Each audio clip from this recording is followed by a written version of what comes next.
This is the Taeyangho, or unofficially called Kim Jong Un's moving fortress, a train that contains exactly 20 armored rail cars, 3 locomotives, and a small army of security personnel that transform a simple train journey into the most paranoid trip on Earth. Watch the front of the train as it pushes through the mountains of North Korea's interior. 3 locomotives sit coupled together, each one a hulking machine descended from Soviet-era M62 designs that North Korean engineers have modified and reinforced for decades. Dark green paint, yellow trim, and enough combined horsepower to drag 1,000 tons of armored steel up a mountain grade. But here's what makes these engines interesting. They don't work the way most people think trains work. A diesel-electric locomotive doesn't connect its diesel engine directly to the wheels. There's no gearbox, no transmission, no clutch. Instead, the diesel engine does only one job. It spins a massive electrical generator mounted in the same housing. The diesel prime mover, a V-shaped 12-cylinder monster burning through fuel at a rate that would bankrupt a small country, rotates at a constant speed. And as it does so, it turns the rotor inside that generator. The generator in turn produces electricity, and lots of it. At 60 kilometers per hour, the train reaches its maximum safe speed. The armor that protects Kim also raises the center of gravity on every carriage, making the whole train top-heavy compared to a standard passenger train. Push past 60 and the lateral forces through curves start to challenge the suspension. The bogies, those wheel assemblies beneath each car, can only compensate so much, so the engineer holds the throttle steady, the prime movers keep spinning, and the Taeyangho, the Korean name for it that roughly translates to sun train, crawls northeast at a pace a decent cyclist could match. The train left Pyongyang hours ago, pushing through the mountains of Gangwon province toward the Russian border at Kazan, a journey of roughly 800 kilometers that will take the better part of 2 days. But locomotives are only part of the story. The real engineering challenge sits behind them, and understanding it explains why this train can survive things that would destroy an ordinary passenger car. By nightfall, the train has crossed into the North Hamgyong province, the remote northeastern corner of the country, closer to Vladivostok than Pyongyang. Look at the windows as the train passes. They look like ordinary glass, clean, polished, letting light into Kim's compartments. They're not. Each window contains 5 separate layers of ballistic protection: outer glass, polycarbonate core, laminated intermediate layers, inner glass, and a final anti-spall coating. That last layer matters more than most people realize.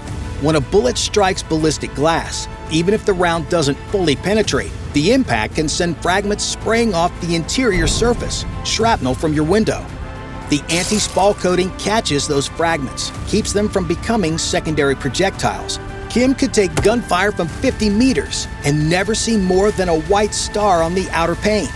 Now look lower, at the gap between the floor of Kim's carriage and where a standard rail car would sit. See it? It's about 6 inches of empty space. That gap holds the blast-deflecting panels designed to channel explosive force sideways rather than upward. A bomb beneath the tracks won't punch straight through into Kim's compartment.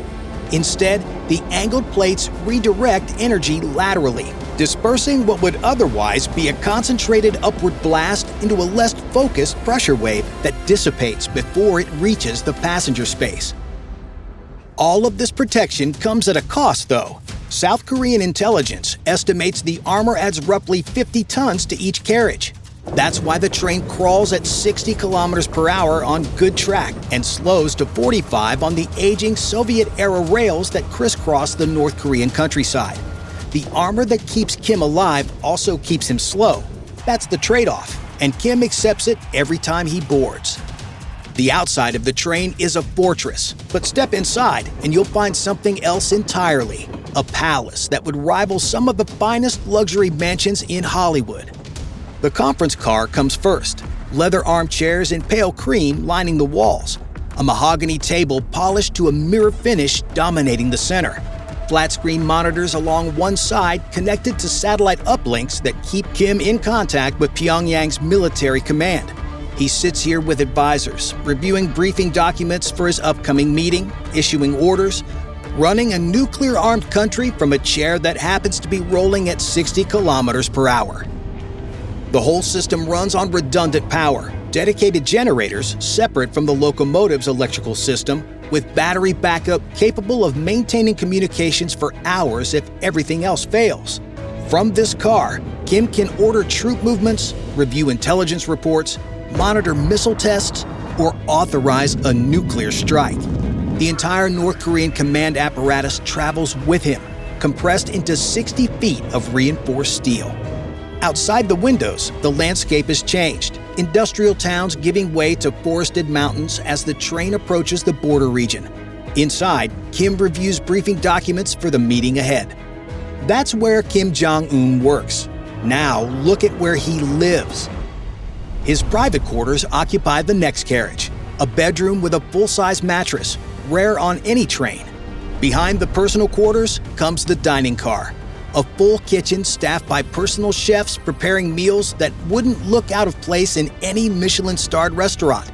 Further back sit the security carriages, quarters for bodyguards rotating shifts around the clock, medical facilities with surgical capability, and transport cars carrying Kim's armored Mercedes Maybach limousines. And then there are the weapons. According to South Korea's Ministry of Unification, the train carries machine gun emplacements, surface-to-air missiles, and anti-tank guided missiles. An American-made MD-500 helicopter, obtained through back channels naturally, sits in one carriage, ready for emergency extraction if the train ever comes under attack. The Taeyangho isn't just a palace, it's a military installation that just happens to move.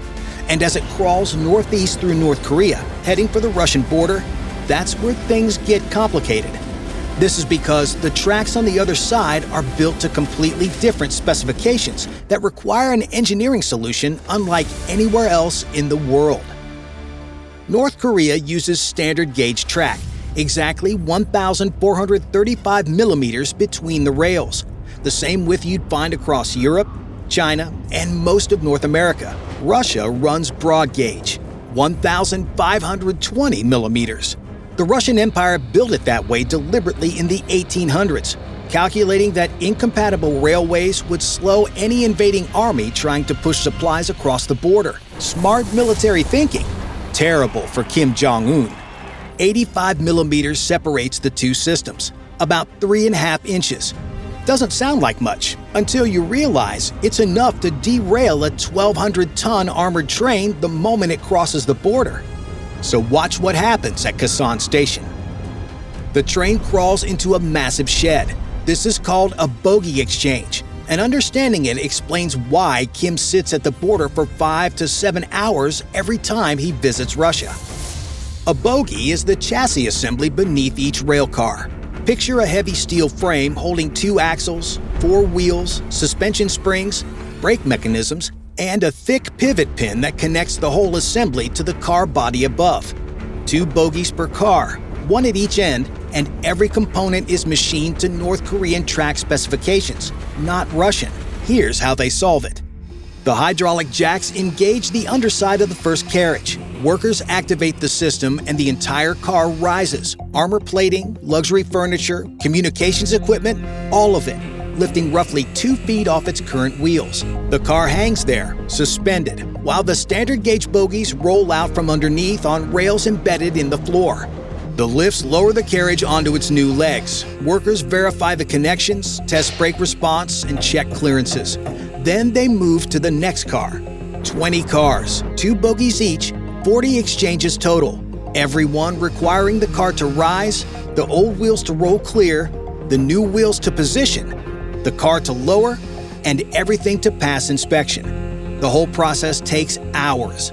Hours during which Kim sits suspended in an armored box, completely dependent on Russian workers he doesn't know, operating equipment he doesn't control. For a man this paranoid, those must be very long hours. After 6 hours, the train finally emerges from the exchange shed riding Russian broad-gauge bogies. Officials greet Kim on a red carpet at Kasan. Natural Resources Minister Alexander Kozlov, Primorsky Krai Governor Oleg Kazymyko, an honor guard standing rigid, a military band playing. The formalities take minutes. Then Kim returns to his car, the engines engage, and the Taeyangho pushes northwest into Russia. The border is behind him, and as the train approaches its first Russian station, you'll notice something missing. The platform is empty. Not quiet, empty. No passengers waiting for other trains. No station workers going about their business. No life at all. Just bare concrete and officials in suits standing at precise intervals watching the green blur pass. Look closer. No trash cans anywhere on the platform. No benches. Nothing that could conceal a weapon or an explosive. Everything that can be has been removed. This is the invisible army at work, and it started moving days before Kim's train ever crossed the border. Advanced teams swept the entire route from Kazan to Vostochny.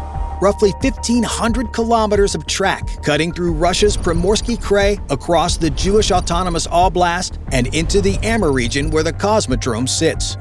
Every rail joint inspected by hand. Workers walking the route checking for cracks, loose bolts, any sign of tampering. Every switch tested to ensure it throws properly and the train approaches. Every bridge examined for structural integrity and signs of sabotage. Sensors installed at vulnerable points to detect vibration or movement that might indicate someone placing explosives. The inspection teams work in shifts, leapfrogging ahead of each other so that the route stays clear continuously. They're looking for specific signatures, fresh concrete that might indicate a buried device, disturbed ballast around the rail ties, any break in the continuous welded rail that wasn't there during the previous sweep. Modern rails are welded into continuous ribbons that transmit vibration for kilometers.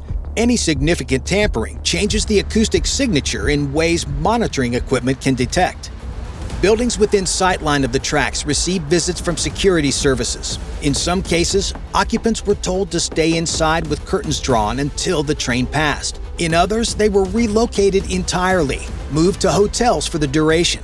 The goal? Eliminate any position from which a sniper or rocket team could target the train. A rifle round by itself won't penetrate Kim's armored carriage, but a well-placed anti-tank missile might. Better to clear the sightlines entirely. At road crossings, armored vehicles sit parked with engines running. They've been waiting for hours, ready to parallel the train as it passes vulnerable intersections. When the crossing gates lower, the vehicles shadow the train until the next team takes over a few kilometers down the line. This relay continues for the entire journey. Hundreds of vehicles, thousands of personnel, all coordinated to protect one man traveling at 60 kilometers per hour. The train itself doesn't travel alone. According to South Korean intelligence, North Korea operates 3 trains in tandem when a leader travels: an advanced train to check the rails, Kim's main train, and a trailing train carrying additional security. The advanced train runs the route first, serving as a rolling tripwire. If anyone has planted explosives or sabotaged the track, the lead train discovers it. Kim's train follows at a safe distance, giving security teams time to respond if the advance party hits trouble. Through the long afternoon of September 12th and into September 13th, the Taeyangho winds northwest through the Russian Far East, past Ussurisk, through Khabarovsk, across the endless taiga. Forests, industrial towns, empty stations. Inside his palace on wheels, Kim works, eats, sleeps, and prepares for the meeting ahead. Outside, thousands of people he'll never see scramble to clear his path. By the morning of September 13th, the train approaches its destination, and Vladimir Putin is already waiting. The Vostochny Cosmodrome sprawls across the taiga of Russia's Amur region. Launch pads, assembly buildings, tracking stations, all connected by roads that cut through endless birch forest. Roughly 200 kilometers from the nearest real city, a world away from anything resembling civilization. Putin chose this location deliberately. The Cosmodrome is Russia's newest and most advanced domestic space launch facility, a gleaming symbol of technological ambition that North Korea, which has repeatedly failed to launch its own spy satellites, desperately wants to emulate. The message lands before anyone shakes hands. Russia has something North Korea needs, and North Korea has something Russia wants. Watch the platform as Kim's train appears on the horizon. Russian soldiers in dress uniforms line the tracks, standing at rigid attention. A red carpet stretches from where the train will stop to where Putin waits at the entrance of a launch vehicle assembly building. Television cameras from both countries frame the shot. State media from Russia and North Korea recording history as their governments want it remembered. Putin checks his watch. The world's media checks their equipment. Everyone waits for a train that refuses to hurry. The train crawls closer. At 200 meters out, the brakes engage. Listen for it. Air hissing through pneumatic lines that run the length of the consist. The train shuddering as each car's brake shoes clamp against the wheels in sequence. 20 cars of armor and luxury slow together, the deceleration rippling backward through the consist like a wave. The train creeps the final 100 meters and stops perfectly aligned with the red carpet. That positioning doesn't happen by accident. Russian railway officials ran identical tests along this route in the days before the summit, marking exactly where the train needs to stop, so the supreme leader steps out at precisely the right spot. Nothing about this arrival is unplanned. A door opens. Kim Jong Un appears at the top of the steps, pausing for cameras to capture the moment. He's been on this train for 3 days. He's traveled over 1,500 kilometers to shake one man's hand. But before Kim descends, watch what emerges from the train behind him. A black Mercedes Maybach limousine rolling out of the transport car onto the platform. Kim's personal vehicle carried all this way so he doesn't have to ride in someone else's car for the final 100 meters to the meeting site. Kim enters the limousine. It drives across the platform to where Putin stands waiting. The distance is trivial. He could walk it in under a minute, but the supreme leader doesn't walk to meetings. He arrives. The car stops. Kim steps out. Putin walks forward. The handshake lasts 40 seconds, long by any diplomatic standard, long enough for every camera to capture multiple angles, long enough for both state media operations to get exactly the footage they need. Putin says he's very glad to see Kim. Kim's translator thanks Putin for the warm welcome, despite being busy. Two dictators, both isolated by the West, both armed with nuclear weapons, meeting at a spaceport in the middle of nowhere to discuss how they can help each other survive. Behind them, Kim's train sits idle on the platform. Engines still running, guards still posted at every door. In 48 hours, it will carry him back the way he came. The Taeyangho will return to Pyongyang and disappear into a guarded rail yard. Maintenance crews will service the engines. Staff will restock the wine and the lobster. The broad-gauge bogies will roll back into storage, waiting for the next time Kim Jong Un decides to take a trip. Bye for now.